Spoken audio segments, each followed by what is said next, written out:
ব্যবসা বাণিজ্যের বিশ্লেষণ নিয়ে ডিবিসি নিউজের নিয়মিত আয়োজন তালিকাতে স্বাগত জানাচ্ছি আমি রিফাত তাসনুভা। কোভিড মহামারী থেকে বিশ্ব অর্থনীতি বেরিয়ে আসলেও ইউক্রেন রাশিয়া যুদ্ধ, তীব্র জ্বালানি সংকট, খাদ্য সরবরাহ কমে আসা, উৎপাদন ব্যয় বৃদ্ধির মতো সমস্যাগুলোর সাথে অর্থনীতির বড় প্রতিবন্ধকতা হয়ে দাঁড়িয়েছে মূল্যস্ফীতি। অন্তর্বর্তী সরকার ক্ষমতা নেওয়ার পর তাদের প্রধান লক্ষ্য হয়ে ওঠে মূল্যস্ফীতি নিয়ন্ত্রণ, যার জন্য নানা পদক্ষেপও নেওয়া হয়েছে। কিভাবে নিয়ন্ত্রণে আসবে মূল্যস্ফীতি, অর্থনীতির সার্বিক অস্থিরতা কাটবে কিনা, স্থির আয়ের মানুষের জীবনযাত্রার মানের ইতিবাচক প্রভাব পড়বে কিনা, এসব বিষয় নিয়ে আমাদের আজকের আলোচনার বিষয় মূল্যস্ফীতি নিয়ন্ত্রণে আসবে কবে। আলোচনা করতে অনলাইনে যুক্ত হয়েছেন জাহাঙ্গীরনগর বিশ্ববিদ্যালয়ের অর্থনীতি বিভাগের অধ্যাপক ডক্টর শরমিন্দু নির্লুমি এবং কনজিউমার অ্যাসোসিয়েশন অব বাংলাদেশ ক্যাবের সাংগঠনিক সম্পাদক অধ্যাপক ডক্টর সৈয়দ মিজানুর রহমান। আপনাদের দুজনকে স্বাগত জানাচ্ছি আমাদের আজকের আয়োজনে। জি, আমি প্রথমে একটু সৈয়দ মিজানুর রহমান আপনার কাছে একটু যেতে চাই। আমরা দেখেছি যে মূল্যস্ফীতি নিয়ন্ত্রণের জন্য 18 মাস সময় বেঁধে দেওয়া হয়েছিল, অর্থাৎ একটি টার্গেট ধরা হয়েছিল। পরবর্তীতে আমরা এটাও দেখেছি মাত্র 6 মাসের ব্যবধানে সেটা মাত্র 8 মাসে নামিয়ে আনা হয়েছে এবং বলা হয়েছে 5 থেকে 6 মাসের মধ্যেই 5 থেকে 6 সপ্তাহে এই মূল্যস্ফীতি নিয়ন্ত্রণে আনা সম্ভব হবে এই সময়ের মধ্যে। এটা কি আদৌ সম্ভব কিনা? ধন্যবাদ। আর সম্ভব অসম্ভবের আগে আমি যেটা বলতে চাই, আমরা তো ইনফ্লেশন নিয়ে খুব কথা বলি, ভোক্তার জায়গা থেকে আমি একটু শ্রিঙ্কফ্লেশন নিয়ে কথা বলতে চাই। অর্থাৎ যখনই মুদ্রাস্ফীতি হয়, ইনফ্লেশন হয়, জিনিসপত্রের দাম বাড়ে, তখন জিনিসপত্র যারা বিক্রি করে তারা কিন্তু অনেক সময় পরিমাণে কম দেয়। সেটাকে বলা হয় শ্রিঙ্কফ্লেশন, মানে শ্রিঙ্ক করা। অর্থাৎ ধরুন একটা পেস্টের টিউবে থাকবার কথা 100 গ্রাম, সেটা 70 গ্রামে নামিয়ে আনা হয়। আপনারা প্রায় দেখবেন যে বাজারে গেলে এখন কাঁচামরিচের দাম জিজ্ঞেস করলে বলবে যে 50 টাকা। সেটা কিন্তু 1 কেজি না, 250 গ্রাম বা 200 গ্রামের দাম হচ্ছে 50 টাকা। অর্থাৎ মানুষের মানে ভোক্তার মানসিকতাটাকে ঘুরিয়ে দেওয়া হয়, মানে দাম অনেক বেড়েছে, 4 গুণ বেড়েছে, কিন্তু ইউনিটটা কমিয়ে দিয়ে তার মাথায় ঢোকানো হয় যে না, ওই 50 টাকায় আছে। তো এই শ্রিঙ্কফ্লেশনের কিন্তু নানা রকম দেখতে পাই আমরা, মানে কি বলা যায় যে জেস্টার দেখতে পাই। কখনো দেখতে পাই যে ইউনিটটা 1 কেজি থেকে 200 গ্রাম, 500 গ্রাম বা 100 গ্রামে নিয়ে আসা হয়েছে মানুষের বোঝানোর জন্য বা মানুষকে একটা ধারণার মধ্যে রাখার জন্য যে দাম তো ঠিকই আছে, আসলে পরিমাণ কিন্তু 4 ভাগের 1 ভাগ, দাম একটা। আবার অনেক সময় মাল্টিনেশনাল কোম্পানিগুলো বা বড় বড় কোম্পানিগুলো যেটা করে, সেই পরিমাণটা কমিয়ে দিয়ে দামটাকে আর গায়ের দামটাকে আর বাড়ায় না। তো এই জিনিসগুলো কিন্তু অনেক সময় আমরা খেয়াল করি অথবা করি না।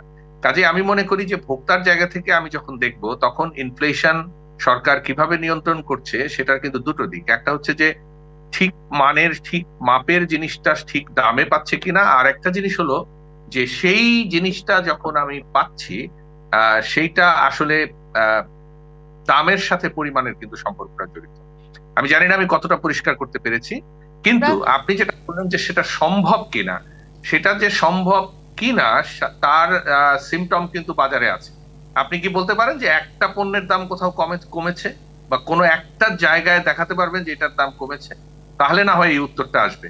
কাজে এই উত্তর দেওয়ার জন্য কোনো অর্থনীতিবিদ দরকার নেই, এই উত্তর দেওয়ার জন্য আসলে কনজিউমার অ্যাসোসিয়েশন দরকার নেই, এই দেশের সমস্ত কোটি কোটি কনজিউমারই এই উত্তরটা দিতে পারে। Thank you. জি, শর্মিন্দু নীলমি, আপনার কাছে একটু জানতে চাইবো একটু বিষয় নিয়ে, যে এই যে মূল্যসীমা নির্ধারণের যে বিষয়টি উনি বারবার তুলে ধরছেন, মূল্যসীমা আসলে নির্ধারণ করা কিভাবে সম্ভব হবে? আমি একটু প্রথমেই বলে নেই, এই যে আমাদের খুব প্রচলিত এবং খুবই জনপ্রিয় কিছু কার্যক্রম রয়েছে বাজার নিয়ন্ত্রণ করা, এই যে গিয়ে বাজারে টহল দিয়ে দিলাম, তারপরে জরিমানা করে ফেললাম, তারপরে বন্ধ করে দিলাম, এগুলো করে না এত বড় বাজারটাকে নিয়ন্ত্রণ করা যাবে না এবং ইনফ্লেশনও আটকানো যাবে। মানে আপনি বাজার ব্যবস্থার উপরে আপনাকে নিয়ন্ত্রণ রাখতে হবে প্রচ্ছন্নভাবে, এটা তো নিয়ন্ত্রণের মধ্যেই রাখতে হবে, কিন্তু এরকম ধমক ধামক বা এই ধরনের নিয়ন্ত্রণমূলক ব্যবস্থাপনা দিয়ে ইনফ্লেশনটা কমানো যাবে না। প্রথমে বুঝতে হবে যে ইনফ্লেশনের আমরা যে সরকারি তথ্য দেখি, ইনফ্লেশন আসলে অনেক বেশি।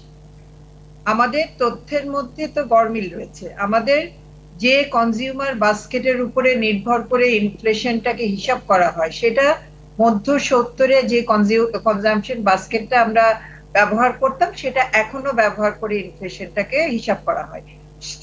মধ্য 70 থেকে আমাদের কনজাম্পশনের তো প্যাটার্ন এখন চেঞ্জ হয়েছে। ফলে তথ্যের নির্ভরযোগ্যতা আসলে একটা খুব গুরুত্বপূর্ণ ব্যাপার, যে ইনফ্লেশন আদতে কতটুকু হয়েছে, ফুড ইনফ্লেশন হয়েছে কতটুকু। এমনকি ধরেন ফুডের মধ্যেও কাঁচামরিচ থাকতে পারে, চাল থাকতে পারে, আবার সয়াবিন তেলেরটা ভিন্নভাবে হতে পারে, এরকম হতে পারে।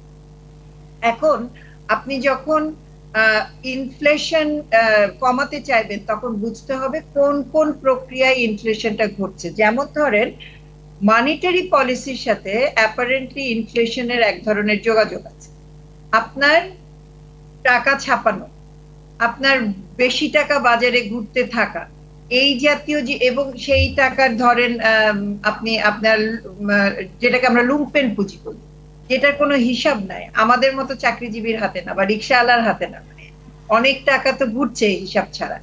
এই জায়গাগুলো ঘুরতে থাকলে আপনার মূল্যস্ফীতি কমানো মুশকিল হয়ে যায়।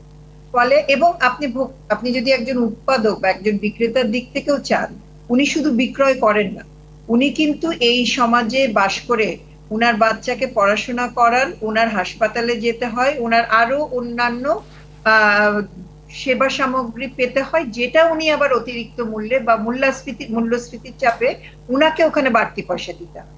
উনি তখন উনার বিক্রিত পণ্যের উপরে সেই মালটা ধরেন। আপনি যদি তাকে তার সেবা, নাগরিক হিসেবে তার সেবাটা সহজ মূল্যে এবং সুলভ মূল্যে তার জন্য বিশ্বস্ত একটা সেবা প্রদান না করতে পারেন, এই সিস্টেমটাকে না দাঁড় করাতে পারেন, তাহলে মূল্যস্ফীতি আসলে নিয়ন্ত্রণ করা যাবে। এখানে একটি বিষয় আপনাকে একটু বলি, আমরা দেখেছি এখন বেশিরভাগ মানুষই কিন্তু শহরমুখী। তো শহরমুখী থাকার কারণে উৎপাদনের পরিমাণটা অনেক বেশি কমে যাচ্ছে এবং সেই সাথে সরবরাহের পরিমাণও কমে যাচ্ছে।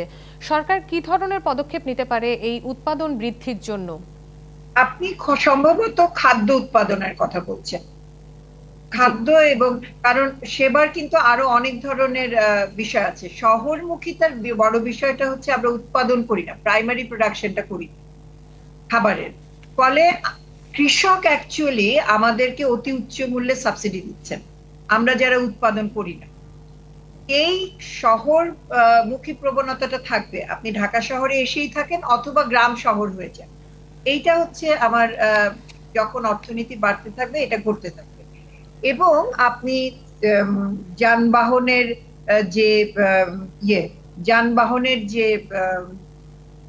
যে দামটা আপনার ধরতে হয়, আপনার কাউরান বাজারে এসে নামুক বা খাতুনগঞ্জে নামুক বা বড় বাজারে নামুক দ্রব্যটা, সেইখানে যে সিন্ডিকেশন আছে, এই জায়গাগুলো তো আসলে খুবই সোজা কথাই হচ্ছে আইন শৃঙ্খলা পরিস্থিতির সাথে সম্পর্ক। জি, সেক্ষেত্রে মিজানুর রহমান আপনার কাছে একটু আপনার কাছে যেতে চাচ্ছি। আমরা সরবরাহের বিষয়টিও বলছিলাম, একই সাথে সেবার মান বৃদ্ধির কথাও বলছিলাম। আমদানি শুল্কের বিষয়টা আমরা যদি একটু বলি, সেক্ষেত্রে আমদানি শুল্ক আমরা যে পণ্যগুলোর জন্য আমদানি করে থাকি সেগুলো শুল্ক কমিয়ে কি আমরা বলতে পারি যে, বা কিভাবে এই মূল্যস্ফীতিটাকে একেবারেই সাধারণ মানুষ এই বেড়াজাল থেকে কিভাবে মুক্তি পেতে পারে? ধন্যবাদ। দেখুন, আমরা কিন্তু যেটা শারমিন বলছিলেন যে নীলর্মি, যে আমরা একটা প্রথাগতভাবে বলে যাচ্ছি কথা। একটা জিনিস খেয়াল করেন, কম্পারেটিভ অ্যাডভান্টেজ বলে একটা ব্যাপার আছে। আমরা যখন আমদানির কথা বলি, যেমন 1 কেজি পেঁয়াজ ভারতে উৎপাদন খরচ যদি হয় 18 টাকা, সেটা বাংলাদেশে যদি হয় উৎপাদন খরচই 35 টাকা, তখন কিন্তু পেঁয়াজটাকে আমদানি করাই বুদ্ধিমানের কাজ। বরং পেঁয়াজ উৎপাদনের জন্য জমিটাকে অন্য কাজে লাগালে টোটাল দেশের প্রোডাক্টিভিটিটা বাড়ে। এটা সাধারণ অর্থনৈতিক বিশ্লেষণেও আসবে, শর্মিন হয়তো একমত হবে। এখন আমাদের অনেক সময় কি হয়, কিছু সিদ্ধান্ত হয় রাজনৈতিক সিদ্ধান্ত, কিছু সিদ্ধান্ত হয় অর্থনৈতিক সিদ্ধান্ত। অর্থাৎ অর্থনৈতিক ভাবে আমি যখন সিদ্ধান্তটা নেব, তখন কিন্তু আমি পেঁয়াজটা আমদানি করব, কারণ আমদানি করাটা আমার জন্য কম খরচে হচ্ছে এবং সেটা বাজারে যখন যাবে তখন সেটার দাম মানে ক্রয় ক্ষমতার মধ্যে রাখাটা সহজ। আবার বাংলাদেশে যদি আমি সেইটা উৎপাদন করতে চাই, উৎপাদন করতে গেলে উৎপাদন খরচই যদি হয় 30-35 টাকা, তার সাথে লাভটা মিলে যদি 50 টাকা হয়, তার মানে সেইটা কিন্তু মানে ক্রয় ক্ষমতার মধ্যে রাখা কঠিন হয়ে যাবে। এখন আমি বলছি না যে ভারত থেকে আমদানি বন্ধ করব না চালু করব, সেখানে আমরা মানে আমদানি ব্যয়ের উপর কতটা করারোপ করব, এইসব বিষয়কে শুধু একমুখ বললে হবে। একটা জিনিস হচ্ছে যে এই যে রাষ্ট্রীয় যে সিদ্ধান্তগুলো, অর্থাৎ কোন জিনিসটা আমি উৎপাদন করব, কোন জিনিসটা আমি আমদানি করব। যেমন ধরুন, আজকে সারা পৃথিবীতে যে উন্নত দেশগুলো, তারা কিন্তু এগ্রিকালচারাল প্রোডাকশন কমিয়ে দিয়েছে, ইন্ডাস্ট্রির প্রোডাকশন কমিয়ে দিয়েছে, তারা সার্ভিস সেক্টর ইমপ্রুভ করেছে এবং সেইখানে তাদের ডক্টর মিজানুর রহমান এবং শর্মিন্দু নীলর্মি, আমরা একটি ছোট্ট বিরতিতে যাব। বিরতির পর আমরা আবারও এই আলোচনায় ফিরে আসব। বিরতি নিচ্ছি। ব্যবসা বাণিজ্যের বিশ্লেষণ নিয়ে ডিবিসি নিউজের নিয়মিত আয়োজন তালিখাতার সঙ্গেই থাকুন। আবারও স্বাগত জানাচ্ছি ব্যবসা বাণিজ্যের বিশ্লেষণ নিয়ে ডিবিসি নিউজের নিয়মিত আয়োজন তালিখাতায়। আমাদের আজকের আলোচনার যে বিষয় সেটি হলো মূল্যস্ফীতি নিয়ন্ত্রণে আসবে কিভাবে। আলোচনার জন্য আমাদের সঙ্গে দুজন অতিথি যুক্ত আছে। আপনাদের দুজনকে আবারও স্বাগত জানাচ্ছি আজকের আলোচনায়। আলোচনার এই পর্যায়ে আমি একটু শরমিন্দু নীলর্মী আপনার কাছে একটু চলে যেতে যাচ্ছি আবারও। মূল্যস্ফীতি নিয়ন্ত্রণের জন্য সরকারের নীতি সুধার বাড়ানোর যে সিদ্ধান্ত, এই সিদ্ধান্তকে আপনি কিভাবে দেখছেন? নীতি সুধার বাড়ানোটা মুদ্রাস্ফীতি হয়েছে বলে সরকারের সিদ্ধান্তের উপরে নির্ভর করার কথা না। মুদ্রাস্ফীতি হলে এটা এমনিতেই আসলে নীতি সুধার বাড়ার কথা, মানে এটা যদি আপনি বাজারের উপরে ছেড়ে দেন। আর সারাক্ষণ এই যে আমরা সেন্ট্রাল ব্যাংক থেকে এই যে নিয়ন্ত্রণের ব্যাপারটা রাখি এবং এই কন্ট্রোলটা রাখি, এখানে সমস্যাটা ঘটে। আপনার ইকোনমি যখন ভালো পারফর্ম করবে না, আপনার যখন মুদ্রাস্ফীতি ঘটবে, তখন অটোমেটিক্যালি নীতি সুধার বাড়বে। আবার যখন ইকোনমি ব্যাক করবে এবং ইকোনমি আমাদের কিন্তু এই যে 6-9 হয়েছিল, বা দেখবেন যে কোনো ভালো পারফর্মিং ব্যাংক তাদের এফডিআর এর উপরে সুধার 5-এর নিচে নামিয়ে নিয়ে এসেছিল। কেন এনেছিল? কারণ মাঝখানে কিছুদিন দেশটার ইকোনমি ভালো পারফর্ম করছিল, যেটা আমরা ধরে রাখতে পারি নাই। হ্যাঁ, ফলে নীতি সুধার একটা বিষয়। আরেকটা জিনিস আপনি মনে রাখবেন যে নীতি সুধার আমার আপনার মতো কনজিউমারের জন্য যেটুকু আছে, ব্যবসায়ীদের জন্য কিন্তু তার চাইতে অনেক বেশি নীতি সুধার আছে। সুদের হার অনেক বেশি। ফলে সুদের হার এই বেশি থাকলে এইটার দায়ভার কিন্তু ভোক্তার উপরেই পড়বে, কিন্তু এটা ঠেকানোর আপনার কোনো উপায় নেই। ফলে সুদের হার হতে পারে একটা জিনিস, এটাকে আপনি কন্ট্রোল করতে পারবেন না, এটা এভাবেই চলবে। কিন্তু ওই যেটা বললাম যে আপনার আমদানির ক্ষেত্রে, রাজু যেটা বললেন যে আমদানির ক্ষেত্রে আপনার সিলেকশন বায়াসটা প্রয়োজন, যে আপনি কোন কোন জিনিস আমদানি করবেন, কোথা থেকে আমদানি করবেন, এবং সেইটা আপনার কম্পারেটিভ অ্যাডভান্টেজের ভিতরে হতে হবে। সকল কিছু আমি বলছি না, পলিটিক্যাল কারেক্টনেসেরও তো প্রয়োজন রয়েছে। আবার একদম আমরা যেগুলো নিজেদের মাটিতেই উৎপাদন করতেই হবে, না হলে চলবে না, সেগুলো বাদ দিয়ে আপনি কম্পারেটিভ অ্যাডভান্টেজের বিষয়গুলো বিবেচনায় রাখবেন। আরেকটা জিনিস হচ্ছে, আপনি মানুষ যিনি বিক্রি করছেন বা যিনি বিক্রেতা, যিনি উৎপাদক, এবং তার মাঝখানে যারা ইন্টারমিডিয়ারি হিসেবে কাজ করছেন, প্রত্যেকেই এই সোসাইটির ভোক্তা। আপনি আমরা এটা জানি যে মধ্যস্বত্বভোগীদের যে দৌরত্ব, সেটা কিন্তু অনেক মধ্যস্বত্বভোগীগুলোকে আপনি এই বিষয়ে আমি মিজানুর রহমান আপনাকে একটি ছোট করে প্রশ্ন করি। আপনি যেহেতু কনজিউমার অ্যাসোসিয়েশন অফ বাংলাদেশে আছেন, ভোক্তার অধিকার নিয়ে কাজ করছেন, কি ধরনের স্বল্প এবং দীর্ঘমেয়াদী পরিকল্পনা গ্রহণ করতে পারে সরকার এই মূল্যস্ফীতি নিয়ন্ত্রণে? একটু ছোট করে বলবেন। আচ্ছা, ঠিক আছে। ছোট করে বলতে বলতেই কিন্তু আমরা প্রবলেমটাকে বড় করে তুলেছি। কারণ আমি কিন্তু লক্ষ্য করছি আপনি যে অনুষ্ঠানটা করছেন, কোনো কথাই আমরা কিন্তু ফিনিশ করতে পারছি না।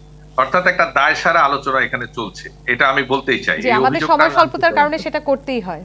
হ্যাঁ, কিন্তু প্রবলেমটা কিন্তু সময় নিয়ে আলোচনা করার বিষয়। সময় স্বল্পতা নিয়ে আমরা সবকিছু হাফ হার্টেড করি। 10 হাত একটা গর্ত পার হতে হলে আপনাকে 10 হাত লাফ দিতে হবে। আপনি 8 হাত 9 হাত 4 হাত লাফালাফি করলে কিন্তু গর্ত পার হবেন না, গর্তের মধ্যে পড়ে যাবেন। তো সেই জন্য আমি বলবো যে বিজ্ঞাপনের সময়, অন্য সময়, সবকিছু সময় কিন্তু হয়, কিন্তু এই আলোচনা আমরা আপনার উপদেশটি অবশ্যই মনে রাখবো, কিন্তু আমি একটু স্বল্প এবং দীর্ঘমেয়াদী পরিকল্পনাটির বিষয়ে জানতে চাচ্ছি। আপনি আবার বলুন প্রশ্নটি। জি, আমরা একেবারে শেষ পর্যায়ে চলে এসেছি। দুঃখিত, আপনাকে আর প্রশ্নটি আমি করতে পারছি না আমার সময় স্বল্পতার কারণে। আপনাদের দুজনকেই ধন্যবাদ জানাচ্ছি, আপনারা এতক্ষণ আমাদের সাথে ছিলেন। ব্যবসা বাণিজ্য বিশ্লেষণ নিয়ে ডিবিসি নিউজের নিয়মিত আয়োজন তালিখাতা আজ এ পর্যন্ত।